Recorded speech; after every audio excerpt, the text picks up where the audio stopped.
Padayon pa karon nga giatiman sa mga doktor sa Lapu-Lapu City Hospital ang baby boy nga gituho ang bag-o lang na tawo ug gibilin daplin sa karsada habig sa Aviation Road, Barangay Pahak ug nakitaan sa mga residente sa dapit niadtong Nobyembre 30 sa gabii. Matod sa OIC sa CSWD Lapu-Lapu City Jonard Abalos nga nagka-neonatal sepsis ang naasong masuso. Hinuon nahatagan na kini og mga antibiotics ug subling ipaubos sa laboratory exam ang dugo niini.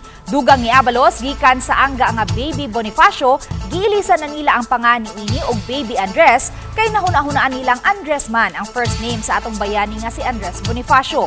Ug gihatagan usab nila kin sa apelyedong Remo Caldo nga mo'y apelyedo sa social worker nga nagatiman kaniya. Mapasalamaton usab ang CSWD Lapu-Lapu City sa tanang mga mipaabot og hinabang ngadto kang baby Andres Remo Caldo. Kasi dugo pa i-check o balik it. Doon na may progress sa iyang kondisyon niya. If everything goes well, no? At hopefully kasi nung pa ma-recharge na siya.